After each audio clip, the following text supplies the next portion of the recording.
Hello friend, very good evening to all of you. तो देखिए, ये लॉकडाउन सीरीज़ में जियोग्राफी का तीसरा चैप्टर है, ठीक है। तो इसमें देखिए हम जियोग्राफी में 5 इंपॉर्टेंट टॉपिक करने वाले हैं। Hadley cell, Ferrel cell, polar cell और फिर कोरियोलिस इफेक्ट और उसके बाद ट्रेड विंड, ठीक है। इनको हम बिल्कुल एकदम इजी वे में करने वाला है, एकदम मतलब ऐसा कि आप इसके बाद से कभी भूलेंगे ही नहीं, ये आपके दिमाग में छप जाएगा, ठीक है। तो इसको इतना ईजी वे में हम करने वाले हैं। तो चलिए स्टार्ट करते हैं। तो सबसे पहले क्या हम विंड मूवमेंट या विंड साइकिल को समझ लें, ठीक है। सबसे पहले देखिए, जो मोस्ट रिस्पॉन्सिबल चीज़ है, मोस्ट रिस्पॉन्सिबल फैक्टर है विंड मूवमेंट या विंड साइकिल, उसको कैसे फॉर्म होती है उसको समझ लें सबसे पहले। तो देखिए, मान लीजिए कि ये आपका टेरेस्ट्रियल लैंड है, ठीक है। और यहाँ पे क्या सन की उपस्थिति है, ये आपका सूर्य है। और यहाँ पे क्या हीट पड़ रहा है, यहाँ पे क्या होगा, इसकी वजह से यहाँ पे एयर हीट होके ऊपर की ओर भागेंगी, ठीक है। और यहाँ पे क्या होगा, लो प्रेशर जोन क्रिएट होगा, ठीक है। और इसके कंपैरेटिव यहाँ पे क्या है, कम हीट पड़ रही है, इसलिए यहाँ पे हाई प्रेशर जोन क्रिएट होगा, ठीक है। और ये देखिए, जो विंड ऊपर की ओर भाग रही है ये वाली, तो यहाँ पे क्या होगा, स्थान ये लो प्रेशर जोन क्रिएट हो ही गया है। और यहाँ पे कुछ मतलब क्या वैक्यूम क्रिएट हो रहा है लो प्रेशर में, तो यहाँ से हाई प्रेशर की एयर इधर को आती है, मूव करती है, यहाँ पे मर्ज होती है, ठीक है। तो इससे क्या एयर का मूवमेंट स्टार्ट हो जाता है। अब होता क्या है, ये जो आपकी एयर उठी हुई हैं, तो ये मॉइस्चर लेके उठी हुई हैं, ठीक है। अब यहाँ पे क्या क्लाउड फॉर्मेशन करती हैं, उसके बाद क्या हो जाता है, प्रेसिपिटेशन हो जाता है, बारिश हो जाता है यहाँ पे, ठीक है। उसके बाद धीरे धीरे एयर क्या करती हैं, इधर को मूव करती हैं। उसके बाद ये क्या ठंडी हो जाती हैं, बिल्कुल ठंडी होने के बाद ये भारी हो जाती हैं। फिर यहाँ पे आके देखिए, ये जो एयर स्थान छोड़ी हैं इधर को, तो यहाँ पे भी कुछ मतलब क्या वैक्यूम क्रिएट होगा, कुछ स्पेस क्रिएट होगा, उसको भरने के लिए यहाँ पे ये भारी होकर एयर सिंक करती हैं दोबारा से, ठीक है। तो इस तरह से आप देखेंगे कि एक विंड साइकिल तैयार हो जाता है, ठीक है। और इस तरह से विंड मूवमेंट स्टार्ट हो जाता है टेम्परेचर डिफरेंस की वजह से, ठीक है। तो आप विंड साइकिल आपको समझ में आ गया। और यही पूरा ये जो यहाँ पे क्रिया हो रही है, ये प्रोसेस हो रही है, यही विंड साइकिल में भी हम इसको अप्लाई करेंगे, ठीक है। तो इस तरह से आपका विंड मूवमेंट स्टार्ट हो गया। अब चलिए हम समझते हैं जो आपका हम देखने वाले हेडली सेल, ठीक है, पोलर सेल और फिर क्या फेरल सेल, उसको समझते हैं। तो देखिए, एकदम बिल्कुल इजी वे, अपना कूल माइंड रखिए, बिल्कुल इजी वे में हम इसको करने वाले हैं। सबसे पहले आप क्या कीजिए, अर्थ का स्केच यहाँ पे देखिए, ठीक है। ये आपकी अर्थ है, ठीक है। अब इसमें हम क्या, इक्वेटर आप ले लीजिए, ये 0 डिग्री इक्वेटर है। अब ये क्या है, आपका नॉर्थ पोल है और ये है साउथ पोल, ठीक है। अब इसमें हमको एक स्ट्रिप लेना है, सारे सेल को समझने के लिए हम पूरे पृथ्वी को नहीं लेंगे, हम इसका एक स्ट्रिप, जैसे आप साइंस में लेते थे वैसे हम इसका एक स्ट्रिप ये वाला पोर्शन ले लेते हैं, ठीक है। वैसे इसको भी ले सकते थे, चाहे इसको भी ले सकते थे, लेकिन हम इसको एक पोर्शन इसको ले लेते हैं, ठीक है। तो अब चलिए हम उसको काट लेते हैं यहाँ से, ठीक है। अब इसको क्या करते हैं, यहाँ पे स्केच करते हैं, वो चीज़ जो वहाँ से हमने कट करके लिया, अब उसको यहाँ से यहाँ पे स्केच कर लेते हैं, ठीक है। इसको थोड़ा बड़ा करते हैं क्योंकि हमको काफ़ी चीज़ें यहाँ पे दिखानी हैं।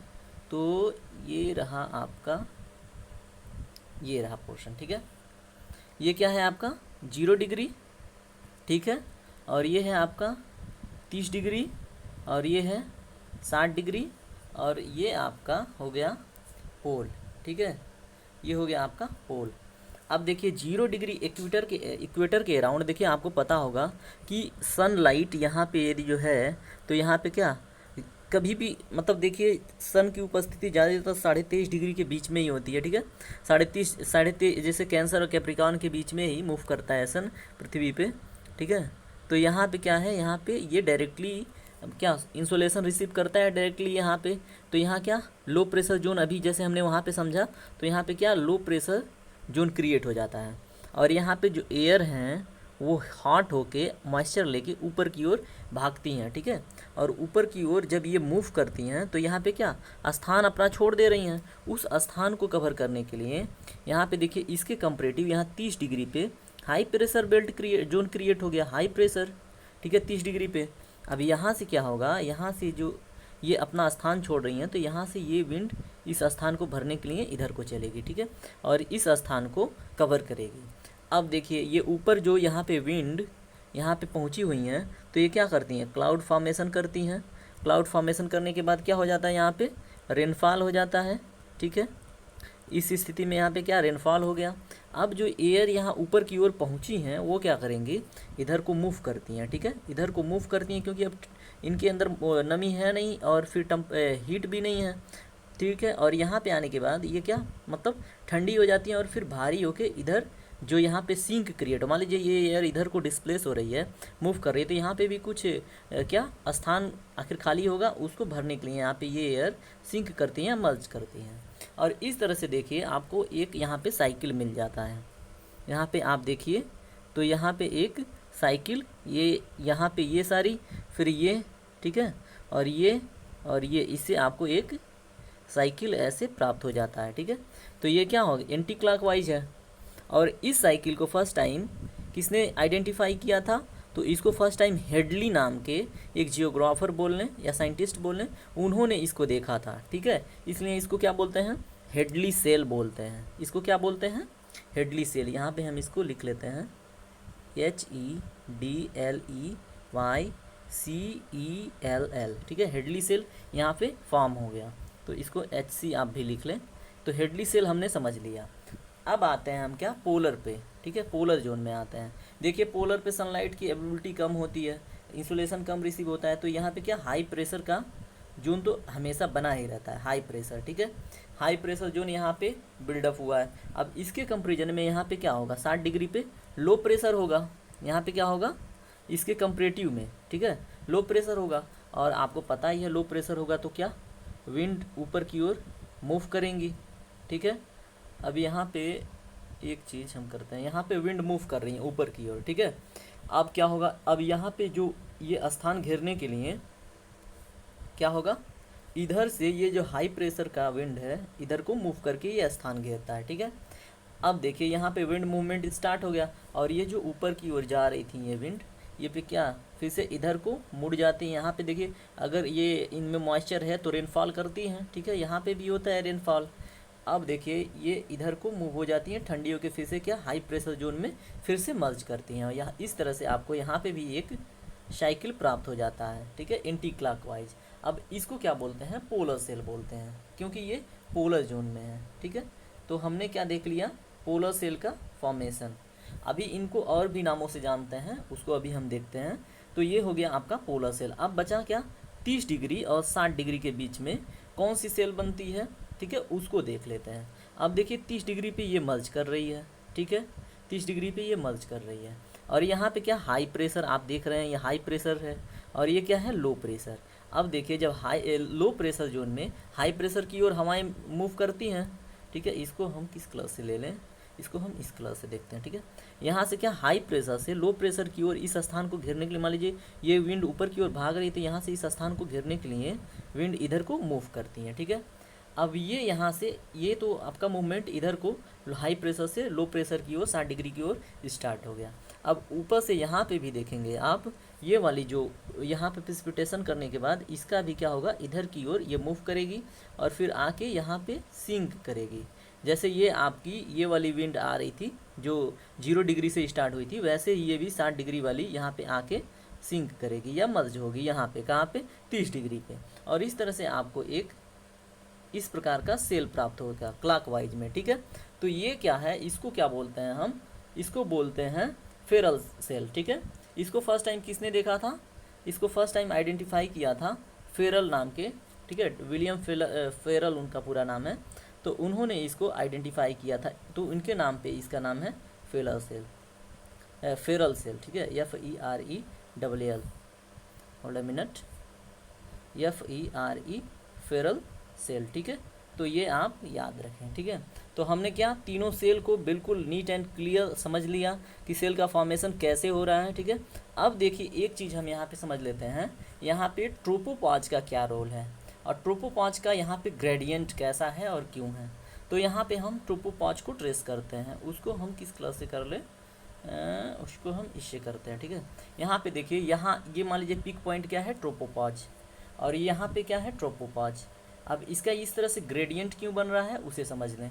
देखिए ट्रोपोपॉज में इस टाइप की ग्रेडियंट क्यों बनती है, यहाँ इक्वेटर के अराउंड जो है क्या एयर एक्सपांड करता है, क्यों, देखिए यहाँ पे हीट अधिक प्राप्त होता है, इसमें क्या है एयर ज़्यादा ऊपर तक मूव करता है।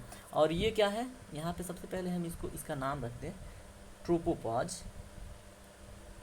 TROPOSE, ट्रोपोपॉज, ठीक है। ये किन दो लेयरों के बीच पाई जाती है? तो ट्रोपोस्फेयर और स्ट्रेटोस्फेयर के बीच में ये लेयर पाई जाती है।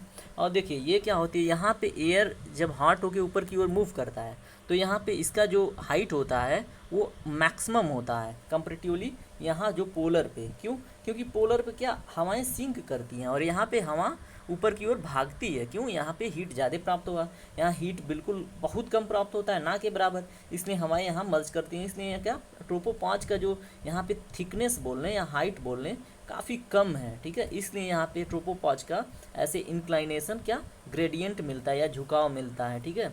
और मतलब यहाँ पे मतलब ऐसे झुकाव इस टाइप का ट्रोपोपॉज का होता है, ठीक है। इसको जब हम ट्रेड विंड देखेंगे तो इसका रोल वहाँ पे समझेंगे, ठीक है। तो देखिए हमने ट्रोपोपॉज का इसमें रोल देख लिया। फिर ट्रोपोपॉज की भूमि, ट्रोपोपॉज कहाँ ट्रोपोस्फेयर और स्ट्रेटोस्फेयर के बीच में पाया जाता है वो देख लिया। इसमें सेल कैसे फॉर्म होते हैं उसको हमने समझ लिया। अब चलिए हम देखते हैं कोरियोलिस इफेक्ट क्या होता है और कोरियोलिस फोर्स क्या होता है उसको समझते हैं, ठीक है। उसको भी बिल्कुल हम इजी वे में करने वाले हैं। उम्मीद करता हूँ ये सेल आपको समझ में आ गया होगा और फिर इसको अभी हम समझेंगे। चलिए यहीं पे एक चीज़ इसके विषय में बता देते हैं। ये जो आपका जो हेडली सेल है ये क्या है, इसको स्टर्ली विंड बोलते हैं। ये जो हमारा फेरल सेल है इसका जो मूवमेंट है इसको फर्स्ट टाइम मतलब जो वेस्टर्ली अकाउंट किया गया था वो फेरल सेल के फिनोमिना को ही समझ के फेरल जो जियोग्राफर हैं उन्होंने वेस्टर्ली को आइडेंटिफाई किया था। और यहाँ पोलर जो विंड चलती हैं ईस्ट से वेस्ट की ओर मूव करती हैं, ठीक है। तो ये पोलर सेल का मतलब पोलर सेल का फॉर्मेशन वही इसको क्या बोल सकते हैं पोलर विंड के रिस्पेक्ट में। इसको अभी हम ट्रेड विंड में समझेंगे, ठीक है। तो इसको क्या प्रिवेल वेस्टर्ली भी बोलते हैं, प्रिवेल वेस्टर्ली। इसको क्या ईस्टर्ली बोलते हैं, ठीक है, नॉर्दर्न ईस्टर्ली बोल लें या फिर सदर्न ईस्टर्ली बोल लें, ठीक है। और ये क्या है पोलर विंड, तो इसको हम ट्रेड विंड में देखेंगे। तो चलिए अब हम देखते हैं क्या कोरियोलिस इफेक्ट, ठीक है। कोरियोलिस इफेक्ट को समझते हैं। तो देखिए हम सबसे पहले क्या हमेशा की तरह पृथ्वी को स्केच कर लेते हैं और इसको आज के बाद आप कोरियोलिस इफेक्ट कभी भूलेंगे नहीं। ये है हमारी पृथ्वी, ठीक है। देखिए कोरियोलिस एक्चुअल में क्या है कि एक स्यूडो फोर्स कार्य करता है, ठीक है, इसके रोटेशन के डायरेक्शन में। उसी को हम बिल्कुल समझने वाले हैं। तो उसको समझने से पहले हम इसको थोड़ा सा इंट्रोडक्शन इसका दे देते हैं जिससे आपके दिमाग में थोड़ा कन्फ्यूजन हो जाए, ठीक है। ये 0 डिग्री के अराउंड, ठीक है, क्या है ये हमारा पृथ्वी वेस्ट से ईस्ट की ओर मूव करता है, मतलब रोटेट करता है अपने एक्सिस पे, ठीक है, वेस्ट से ईस्ट की ओर, ठीक है। और ये हमारा क्या हो गया, आप इसको भी डिनोट कर लें, ये हमारा नॉर्थ पोल और ये है हमारा साउथ पोल, ठीक है।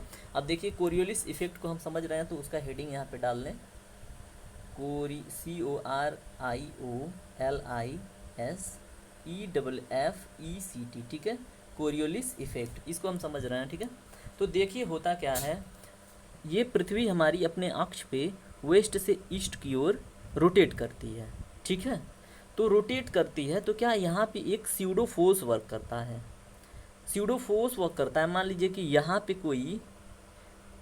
पे कोई बैठा व्यक्ति इसके पास यदि जो इस साइड में बॉल थ्रो करे, ठीक है, और ये क्या है इसका डायरेक्शन वेस्ट टू ईस्ट है, ठीक है। अगर एक तरह से देखें तो अभी आप इसको वेस्ट टू ईस्ट, अभी इतना ही देखिए वेस्ट टू ईस्ट है, तो यदि जो बॉल थ्रो करे तो ये क्या हो जाती है इधर को डिफ्लेक्ट हो जाती है ये, क्योंकि अपना पोजीशन चेंज कर लेता है। और ये जो बॉल यहाँ पे जानी चाहिए थी वो यहाँ पे पहुँच जाती है, किधर, यदि जो आप नॉर्थ हेमिस्फेयर में मुंह करके चेहरा करके अपना कोई बॉल इधर या कोई भी चीज़ इधर थ्रो करते हैं तो ये इसके हाथ में न जाके इधर को मतलब इधर को मूव कर जाती है। ये एक स्यूडो फोर्स यहाँ पे वर्क करता है, ठीक है, स्यूडो फोर्स PSEUDO, स्यूडो मतलब क्या इमेजिनरी फोर्स बोल लें चाहे जैसे भी काल्पनिक चाहे छद्म बल बोल लें, ठीक है, कार्य करता है। तो उसी को क्या बोलते हैं कोरियोलिस फोर्स, जिसके प्रभाव में ये बाल यहाँ पे न जाके इधर को मूव कर गई, ठीक है। तो इसी को क्या बोलते हैं स्यूडो फोर्स बोलते हैं, ठीक है, स्यूडो फोर्स। इसी ये जो प्रभाव हो रहा है इसका स्यूडो फोर्स का, ये जो इफेक्ट हो रहा है इसी को कोरियोलिस इफेक्ट बोलते हैं। अब चलिए देखते हैं इस साइड में, अगर यही चीज़ यहाँ पे एक ए व्यक्ति है और यहाँ पे बी व्यक्ति इस छोर पे बैठा हुआ है, अतः इधर को बॉल यदि थ्रो करता है तो इधर क्या, यदि जो पृथ्वी ऐसे वेस्ट टू ईस्ट मूव कर रही है, यदि जो हम इसके दूसरे फलक पे हैं, ठीक है, तो ये व्यक्ति का मूवमेंट इधर को होगा, ठीक है।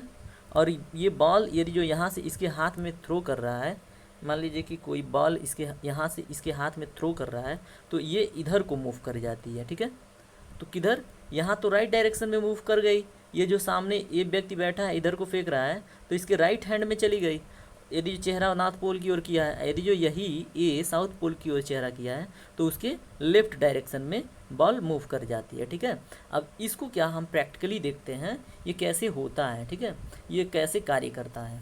तो आप मैरी गो राउंड करके एक क्या मतलब जो सर्कुलर आप झूला देख लें, जो हॉरिजॉन्टली क्या झूलते हैं लोग, वहाँ से समझते हैं अब इस बात को। देखिए यहाँ पे थोड़ा कन्फ्यूजन ज़रूर क्रिएट होगा, तो उसको हम यहाँ पे सॉल्व कर लेते हैं। आप मान लीजिए कि ये आपका मैरी गो राउंड करके और ये सैफ्ट पे आधारित आपका झूला है। अब यहाँ पे ए कोई व्यक्ति बैठा है, यहाँ पे कोई बी व्यक्ति बैठा हुआ है। अब क्या है, ये मान लीजिए ये वेस्ट है, ठीक है, और ये है ईस्ट, और इधर से ये मूव कर रहा है, रोटेट कर रहा है, ठीक है, इस डायरेक्शन में, ठीक है। आप प्रैक्टिकली भी कर लीजिएगा अगर आपको मतलब यहाँ से तसल्ली ना हो तो। यहाँ से यदि जो आप यहाँ से ए बी की तरफ बॉल फेंकता है, तो ये इसके हाथ में ना जाके ये इधर को गिर जाता है, ठीक है, इधर को ये डिफ्लेक्ट हो जाता है। ये क्यों, यहाँ पे एक फोर्स कार्य कर रहा है, ठीक है, वही जो स्यूडो फोर्स है वही। ये क्यों कार्य कर रहा है, क्योंकि यहाँ पे जो स्पीड है, ठीक है, यहाँ पे मान लीजिए यहाँ पे जो डिस्टेंस है इक्वेटर पे, वो मैक्स डिस्टेंस है। डिस्टेंस क्या है, मैक्सिमम है। और यहाँ पे जो है पोल पे जो मतलब ये सर्कुलर ये जो डिस्टेंस चल रहा है रोटेशन में, वो यहाँ पे क्या है, मिनिमम है। यहाँ पे डिस्टेंस मिनिमम है, ठीक है, जो डिस्टेंस ये कवर कर रहा है। अब यहाँ पे देखिए डिस्टेंस भी मैक्सिमम है और यहाँ पे डिस्टेंस भी मिनिमम है। और यहाँ पे देखिए जो टाइम यहाँ पे लग रहा है इस पूरे सर्कुलेशन को पूरा करने में, दोनों जगह पे टी क्या है, समान है। टी जो दोनों जगह समय टी है वो समान है। लेकिन अब यहीं देखिए जब टी समान है और डिस्टेंस क्या है यहाँ पे इसके कंपेरिजन में, इक्वेटर के कंपेरिजन में कम है, तो यहाँ पे डी पे जो है स्पीड अधिक होगा, तभी तो ये डिस्टेंस टी टाइम में ही कवर करेगा। और यहाँ पे डी मिनिमम है तो स्पीड भी क्या होगा, यहाँ पे मिनिमम होगा। तो एस पी आप इसको वी मिनिमम लिख लें, ठीक है, भी मीन होगा यहाँ पे, यानी वेलोसिटी यहाँ पे इक्वेटर के अराउंड क्या मतलब पृथ्वी की जो वेलोसिटी होगी या स्पीड होगी कम होगी, और यहाँ पे इक्वेटर के अराउंड जो वेलोसिटी है, ठीक है, वो मैक्सिमम होगी, ठीक है। और इसकी वजह से ये फिनोमिना यहाँ पे देखने को मिलता है, ठीक है। तो इस तरह से बॉल यहाँ पे एक स्यूडो फोर्स की वजह से यहाँ पे डिफ्लेक्ट हो गई, ठीक है। तो इसी को बोलते हैं स्यूडो फोर्स, और यही कोरियोलिस इफेक्ट कहलाता है, ये डिफ्लेक्ट होने की जो क्रिया है। अब देखिए एक कन्फ्यूजन और होगा, ये तो क्या हम यहाँ राइट में देख लिए, लेफ्ट में देख लिए, यहाँ पे आपको क्लियर नहीं हुआ। अगर इसको अभी भी नहीं समझ पाए तो चलिए हम इसको फिर से क्या करते हैं, अर्थ को दो टुकड़ों में बांट लेते हैं। अब ये पूरा हम हटा लेते हैं, ठीक है। यहाँ पे क्या करते हैं, पृथ्वी को दो भागों में काट लेते हैं। उसके बाद ये मैरी गो राउंड को आप दिमाग में रखिए, ठीक है। अब मान लीजिए कि जो सर्कुलर शेप था ये हो गया आपका एक साइड का, मतलब इक्वेटर के नॉर्थ पोल के साइड का सर्किल हो गया, ठीक है, ये नॉर्थ पोल के साइड का हो गया। और ये है आपका 0 डिग्री, ठीक है।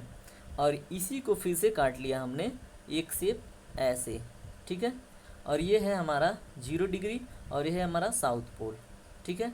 जैसे मैरी गो राउंड में आप केवल एक छोर देख पा रहे थे, केवल एक हेमिस्फेयर देख पा रहे थे समझने के लिए, उसी को मैंने दो पार्ट में काट लिया।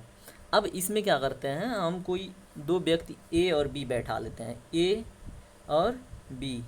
अब देखिए अब इसकी वजह से पृथ्वी का अपना मूवमेंट डायरेक्शन तो नहीं चेंज होगा। यहाँ पे भी क्या है, ए है और यहाँ पे है बी।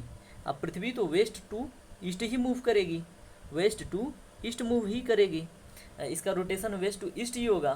तो अब देखिए जब यहाँ हम नॉर्थ हेमिस्फीयर के रिस्पेक्ट में बात करें तो ये सर्कुलेशन किधर से होगा, इधर से होके इधर को मूव ऐसे रोटेट होगा, ठीक है। और यही जो सर्कुलेशन है यहाँ पे, तो ये वेस्ट टू ईस्ट इधर को मूव करेगा, ठीक है, ये वेस्ट से ईस्ट। अब देखिए जो लेफ्ट और राइट का कॉन्सेप्ट है यहाँ से क्लियर हो जाएगा। अब देखिए जब इधर को ये मूव कर रहा है और ये इधर को मूव कर रहा है, तो ये इधर इसका डायरेक्शन होगा और इसका डायरेक्शन ये इधर को ऐसे सर्कुलेट करेगा।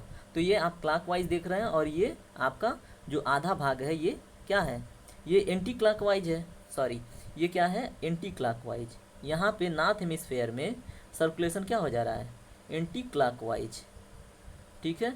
और यहाँ पे देखिए तो क्या क्लॉकवाइज हो जा रहा है, क्लॉकवाइज, ठीक है, जो क्या है, रोटेशन है। ये जो इसको दो फलकों में आपने काट लिया तो अब देखिए, अब यहाँ पे हम स्यूडो फोर्स को फिर से समझते हैं।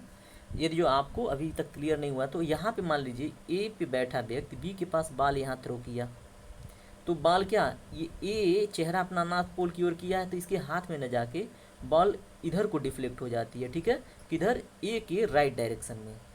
ये आप प्रैक्टिकली करके देख लीजिएगा, ए के राइट डायरेक्शन में। क्यों, क्योंकि ये इसका movement direction west to east है और क्या है, एंटी क्लॉकवाइज है, इसलिए क्या ये यहाँ पे बॉल पहुँचना चाहिए था इसके हाथ में, लेकिन ये राइट में थोड़ी सी डिफ्लेक्ट हो गई।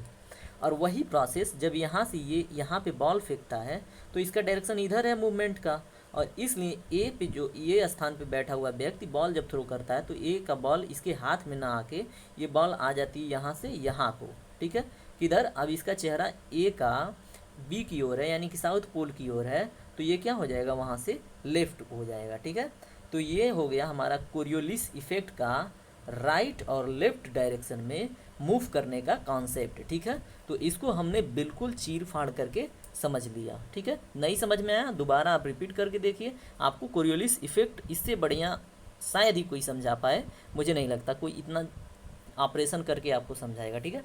तो ये रहा आपका टोटल कोरियोलिस इफेक्ट। अब चलिए हम बात करते हैं ट्रेड विंड पे, ठीक है। उम्मीद करते हैं आपको समझ में आ गया होगा अच्छे से। कोरियोलिस इफेक्ट आप आज के बाद कभी भूलेंगे नहीं आप, ठीक है। तो चलिए हम बात करते हैं ट्रेड विंड को, ट्रेड विंड को समझते हैं। तो ट्रेड विंड को समझने से पहले क्या करते हैं, हम पृथ्वी का स्केच फिर से तैयार कर लेते हैं। ये हमारी पृथ्वी है, ठीक है, आप मान के चलिए, और ये हमारा इक्वेटर है 0 डिग्री, ठीक है। अब यहाँ पे हम देखेंगे 30 डिग्री और 60 डिग्री को भी हम यहाँ पे ट्रेस कर लें। ये मान लीजिए हमारा 30 डिग्री है, 30 डिग्री लैटिट्यूड, ये भी हमारा 30 डिग्री लैटिट्यूड है। ये कैंसर और कैप्रिकॉर्न नहीं है, ये 30 डिग्री लैटिट्यूड है, ठीक है। और फिर से हम क्या 60 डिग्री को भी यहीं पर ट्रेस कर लें, ये 60 डिग्री लैटिट्यूड है, और ये भी क्या है 60 डिग्री लैटिट्यूड। तो यहाँ पे सबसे पहले हम देखते हैं जो हमने देखा था क्या, साइकिल, जो सेल फॉर्मेशन जो देखा था उसको समझते हैं। देखिए सेल फॉर्मेशन में आपने देखा था इक्वेटर की ओर क्या होता है, 30 डिग्री से जो 30 डिग्री यहाँ हाई प्रेशर, क्या हाई प्रेशर था, एचपी था, और यहाँ पे क्या था, एलपी लो प्रेशर था। तो ट्रेड विंड का डायरेक्शन किधर था, ट्रेड विंड का डायरेक्शन किधर का था, इसका डायरेक्शन था किधर, इधर को था, ठीक है, हाई प्रेशर से लो प्रेशर की ओर।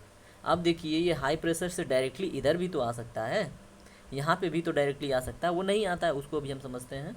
तो इसका मूवमेंट ऐसे होता है। इस पर अभी हम देखिए क्या, जो सेल का प्रभाव है, ठीक है, जो हेडली सेल है उसके प्रभाव में ये विंड मूव कर रहा है, ठीक है। और ये हेडली सेल, इसीलिए हेडली सेल के फिनोमिना को क्या, ईस्टर्ली को अकाउंट करने में उसका रोल हम समझते हैं, मतलब उसकी भूमिका को मानते हैं, ठीक है। अब देखिए यहाँ पे डायरेक्टली ऐसे क्यों नहीं आ रहा है, उसको देख लेते हैं। उस पे जो अभी हमने कोरियोलिस इफेक्ट देखा, ठीक है, वहाँ पे भी यही कार्य करता है। ये जो हाई प्रेशर बेल्ट है ना, यहाँ पे अब कोरियोलिस फोर्स को अप्लाई कीजिए, ठीक है। अब यहाँ जब कोरियोलिस फोर्स जब आप अप्लाई करेंगे, यहाँ पे मान लीजिए ए पे, यहाँ पे ए बैठा कोई व्यक्ति है, और यहाँ पे क्या है, बी बैठा कोई व्यक्ति है, और पृथ्वी वेस्ट टू ईस्ट क्या रोटेट कर रही है। अब आपको हमने क्या क्लियरली यहाँ पे बता दिया है, जब नॉर्थ हेमिस्फेयर में होते हैं, नॉर्दर्न हेमिस्फेयर में, तो सर्कुलेशन कैसा हो जाता है, इस टाइप का हो जाता है, ठीक है, एंटी क्लॉकवाइज। एंटी क्लॉकवाइज होने की वजह से क्या हो जाएगा, आपका ये जो बी का जो लोकेशन है वो इधर को आप फील करेंगे। जो बी यहाँ पे बी व्यक्ति बैठा हुआ है, इसका रोटेशन मूवमेंट इधर को होगा, ठीक है। और यहाँ से मान लीजिए हवा इधर को यहाँ पे आनी चाहिए, स्ट्रेट आनी चाहिए, लेकिन वो क्या कर जा रही है, स्ट्रेट ना आके यहाँ से टिल्ट कर जा रही है यहाँ पे, ठीक है। अब देखिए यहाँ पे हमने कोरियोलिस इफेक्ट का यहाँ पे ए और बी के पॉइंट के रिस्पेक्ट में उसकी भूमिका समझ ली, ठीक है। क्यों? क्योंकि देखिए इसका डायरेक्शन क्या है, एंटी क्लॉकवाइज। यहाँ पे नॉर्थ हेमिस्फेयर में इसका रोटेशन यदि जो वेस्ट टू ईस्ट है तो क्या है, एंटी क्लॉकवाइज। इसलिए विंड क्या है, यहाँ पे यहाँ पे राइट ना आके यहाँ पे डिफ्लेक्ट हो गई, क्योंकि इसका डायरेक्शन मूवमेंट का या सर्कुलेशन का बी पोजीशन का इधर को, यानी कि पृथ्वी रोटेट किधर हो रही है, वेस्ट से ईस्ट की ओर, ठीक है। तो ये हमने देख लिया क्या, इस पे हमने अप्लाई कर लिया कोरियोलिस इफेक्ट या कोरियोलिस फोर्स का प्रभाव किस पे, 30 डिग्री लैटिट्यूड पे, और कैसे ये स्ट्रेट ना आके टिल्ट हो रही है उसको भी हमने देख लिया। स्टर्ली का फॉर्मेशन कैसे हो रहा है उसमें क्या, उसका हमने देख लिया कि ईस्ट से वे वेस्ट की ओर क्यों मूव कर रही है, उस पर कोरियोलिस इफेक्ट को हम समझ चुके हैं, ठीक है। अब ऐसे ही कोरियोलिस इफेक्ट आप यहाँ पे इसके जस्ट अपोजिट अप्लाई कीजिए। आप क्या करिए, आप हाई प्रेशर है ही और 60 डिग्री पे क्या है, कंपैरेटिवली लो प्रेशर है अगर, तो यहाँ पे क्या होता है, अभी वेस्ट से ईस्ट की ओर क्या यहाँ पे चलती है आपकी वेस्टर्ली। आपने देखा था कि जो फेरल सेल है वो क्या, फेरल सेल वेस्टर्ली के फिनोमिना को अकाउंट करता है। उसको थोड़ा सा हम कलर चेंज कर लेते हैं, इस कलर में कर लेते हैं, ठीक है। तो यहाँ पे क्या करता है, ये फेरल सेल वेस्टर्ली को, या उसको प्रिवेल वेस्टर्ली भी बोलते हैं, उसको काउंट करता है। देखिए ये सेम प्रोसेस इधर भी होता है। यहाँ पे क्या, यदि ये इधर को मूव कर रही है तो ये इधर को मूव करती है, ठीक है। तो इसको अभी हम समझते हैं। वैसे आपको समझ में आ चुका है तो आपको रिलीज इफेक्ट यहाँ पे लगा सकते हैं। अब देखिए, अब यहाँ पे ए पे यहाँ पे कोई व्यक्ति ए है, ठीक है। अब आप समझ चुके होंगे, ठीक है, समझाने की आवश्यकता नहीं है। ए है और यहाँ पे कोई व्यक्ति बी है, ठीक है। अब रोटेशन आप जानते ही हैं, नॉर्थ हेमिस्फेयर में क्या है, एंटी क्लॉकवाइज। जाहिर सी बात है बी का मूवमेंट इधर को होगा, ठीक है, बी का मूवमेंट उधर को होगा। और उसमें क्या है, मान लीजिए ये ए यहाँ पे बी बॉल थ्रो करता है, तो यहाँ पे इसके बी के हाथ में न जाके यहाँ पे बॉल आ जाती है। क्यों? क्योंकि बी जो है इधर को मूव कर रहा है, ठीक है। तो इसलिए ये जो विंड का डायरेक्शन जो फ्रीली है ये इधर को मूव करती है, ठीक है। समझ में आ गया, ठीक है।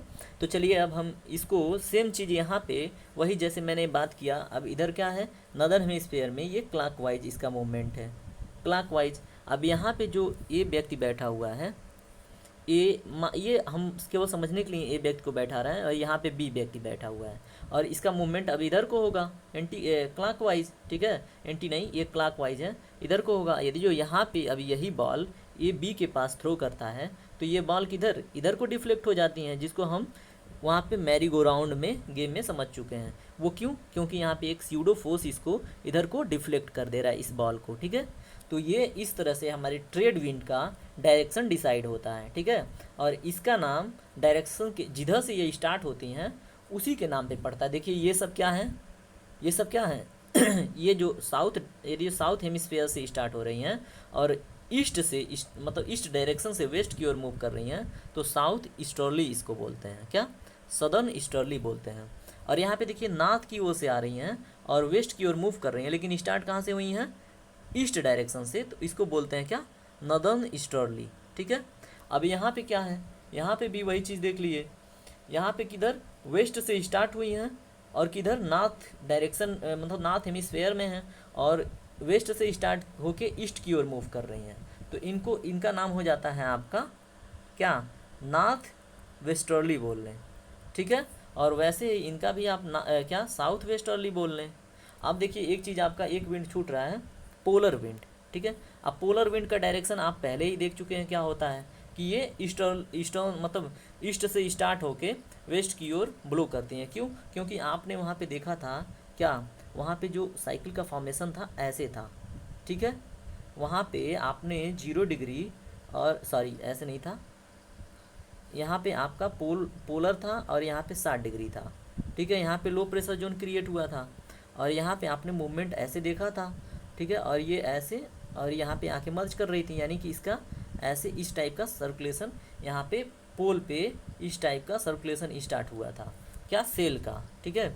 तो अब उसी रेस्पेक्ट में आप समझेंगे, ठीक है। अब यहाँ पे देखिए ईस्ट से वेस्ट की ओर विंड मूव करती हैं, और इसको आप कोरियोलिस इफेक्ट लगा लीजिए, चाहे वो आपका सेल इफेक्ट लगा लीजिए, ठीक है। तो ये क्या है, पोलर विंड ईस्ट से वेस्ट की ओर मूव करती हैं। और यहाँ पे सदर्न हेमिस्फेयर में है तो ये अपने लेफ्ट की ओर डाइवर्ट होती हैं, आप बोल सकते हैं। और यहाँ यदि नॉर्दर्न हेमिस्फेयर है तो जहाँ से स्टार्ट होती हैं उधर से क्या राइट की ओर डिफ्लेक्ट होती हैं। तो इसलिए पोलर जो विंड है उनका डायरेक्शन क्या होता है, ईस्ट से वेस्ट की ओर, ठीक है। तो ये हमने देख लिया ट्रेड विंड को बिल्कुल नीट एंड क्लियर और बिल्कुल कॉन्सेप्ट के साथ और चीर फाड़ के साथ, ठीक है। तो उम्मीद करते हैं आपको सारे कॉन्सेप्ट क्लियर हो गए हैं। तो यदि जो नहीं हुए हैं तो फिर से दोबारा समझने की कोशिश कीजिए, क्योंकि इससे ज़्यादा ऑपरेशन अब इसमें हो ही नहीं सकता, ठीक है। तो वीडियो देखने के लिए धन्यवाद।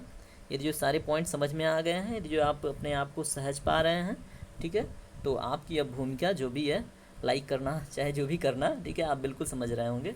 तो वो अब आप अपना भूमिका निभाइए, ठीक है। Thank you, have a nice day, और अपना तैयारी करते रहिए, ठीक है। Bye bye.